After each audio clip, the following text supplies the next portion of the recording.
Bonjour à toutes, bonjour à tous. Donc je vais vous parler du Ballon d'Or de cette année. Donc pas parler des 30 joueurs parce que je sais très bien qu'il y en a qui sont là parce qu'ils font partie des 30 meilleurs joueurs du monde, mais qui globalement gagneront pas le Ballon d'Or.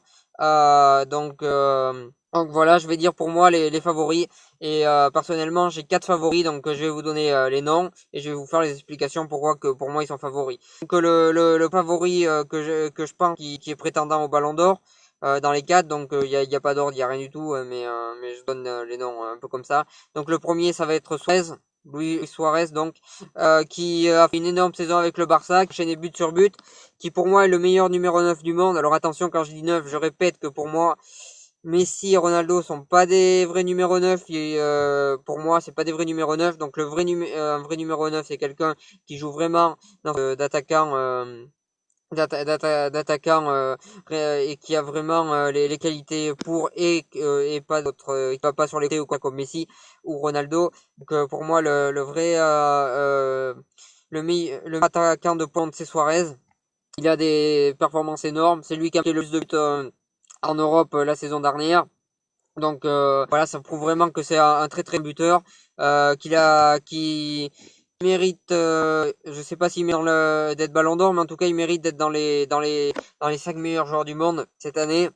Il est au top niveau, il a enchaîné les bonnes performances. Il a même été là quand Messi était moins bien, c'est lui qui marquait les buts avec le Barça. Euh, et, euh, et en tout cas, voilà, ça prouve qu'il a tout pour être Ballon d'Or cette année, même si avec l'Uruguay, ça s'est très mal passé à la Copa América, mais il n'était pas au meilleur de sa forme, donc c'est pas spécialement de sa faute. Ça reste quand même un gros échec. Le deuxième échec, c'est d'avoir perdu dès les quarts de finale en Ligue des Champions. Donc c'est deux choses qui joueront contre lui pour le Ballon d'Or. Mais ça n'empêche pas que c'est un très très grand buteur qui a marqué énormément de buts cette saison et qui mérite d'être là où il est aujourd'hui. Donc après le deuxième que je vais donner, ben, je vais commencer par les deux de Barcelone. C'est Lionel Messi. Voilà, même s'il a pas été excellent, il a pas été excellent la saison dernière. Là, il est en train de revenir vraiment au top du top. On est en train de revoir un petit peu, on va dire, le vrai Messi. Je pense que cette défaite en finale de la Copa América a été un mal pour un bien finalement, parce que depuis cette défaite, il a retrouvé l'envie de gagner. Euh, il a retrouvé la haine de la défaite, comme on dit. Et honnêtement, ça se voit sur le terrain. Il redevient assez bon. Il marque pas mal de buts en ce moment. Il est très efficace en ce moment avec le Barça. Donc il est en train de reprouver qu'il fait partie des meilleurs joueurs du monde, ce qu'on savait déjà. Voilà, il est vraiment là. Il a vraiment ses chances, même s'il a pas fait une saison au top du top. Donc il fait quand même partie pour moi des prétendants. Après le troisième prétendant, donc c'est, je vais dire, Griezmann, donc qui a fait une énorme saison avec l'Atlético, qui a fait une énorme saison avec l'équipe de France également, qui a prouvé qu'il avait un talent énorme, qu'il faisait partie des meilleurs joueurs du monde, qui, euh, qu'il était un très très grand joueur. Voilà, après, certes, il a rien gagné, Griezmann, par rapport aux autres. Les autres ont gagné au moins un trophée cette année. Lui, il a rien gagné. Mais quand on voit l'effectif de l'Atlético, même s'ils ont des très bons résultats, l'effectif de l'Atlético est inférieur à celui du Barça ou du Real.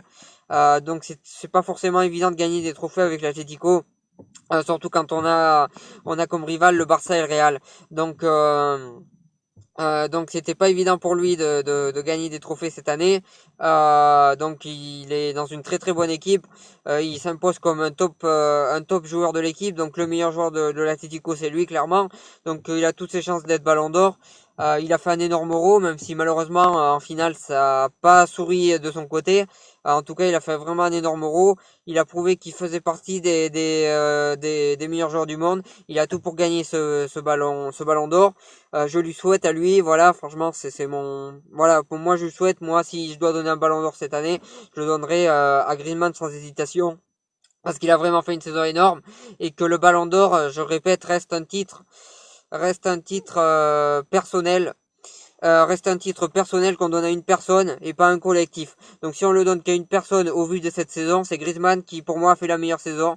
Si on regarde pas le collectif et qu'on regarde que les performances individuelles, euh, et qu'on regarde vraiment que ce qu'a fait le joueur, pour moi c'est Griezmann qui mérite le ballon d'or cette année. Donc après, on va donner quand même le quatrième favori. Le quatrième que je parlerai, c'est évidemment Cristiano Ronaldo, qui a gagné la Ligue des Champions et l'Euro cette année. Donc il est clairement favori. C'est clairement lui qui a tout gagné, même si le jour de la finale du Real de Madrid, c'est pas vraiment grâce à lui la victoire, et la finale de l'Euro, c'est carrément pas grâce à lui, vu qu'il était même pas sur le terrain, qui s'est blessé au bout de 15 minutes. Voilà, clairement, les trophées parlent en sa faveur. On sait que Ronaldo, même quand il gagne rien, il est favori au Ballon d'Or. Messi aussi d'ailleurs. Voilà, il est favori au Ballon d'Or quoi qu'il arrive. Euh, peu importe ce qu'il gagne ou ce qu'il a gagné ou ce qu'il a pas gagné. Même si en ce moment il est en grosse difficulté quand même Ronaldo, faut le souligner. Il marque très peu de buts. Il est complètement inefficace avec le Real de Madrid. Ça se ressent sur le terrain. Je pense que il va y avoir très prochainement au Real de Madrid un repositionnement de Ronaldo, parce que clairement sur les côtés il a plus la rapidité d'avant, il peut plus jouer comme avant, et ça se ressent sur le terrain. Donc à un moment donné, il faudrait peut-être le mettre par exemple attaquant de pointe, le mettre par exemple attaquant de pointe comme fait l'entraîneur du Portugal avec sa sélection.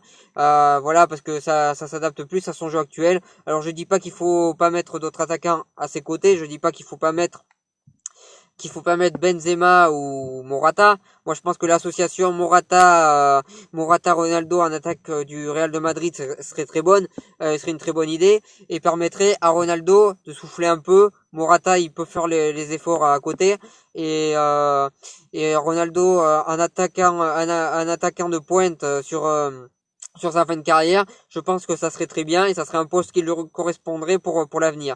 Enfin, pour revenir au Ballon d'Or, il a toutes les chances de gagner le Ballon d'Or, vu qu'il est quand même favori. C'est quand même lui qui a gagné les compétitions les plus importantes de l'année. Donc, il a de grandes chances de gagner ce Ballon d'Or. Voilà ce que j'avais à dire pour ces favoris-là. N'hésitez pas à partager ma vidéo, à cliquer j'aime, à en parler autour de vous. Voilà, vous êtes très peu à regarder mes vidéos, je le fais très bien. Vous êtes quand même... je remercie quand même tous les gens qui regardent mes vidéos, même si vous êtes très peu. Voilà, merci à tous. Donc n'hésitez pas à partager, voilà, à faire ce que vous voulez. Voilà, à être pas très discret, on va dire, à vous faire voir, et puis à dire que vous avez apprécié ma vidéo si c'est le cas. Donc je vous souhaite une bonne continuation.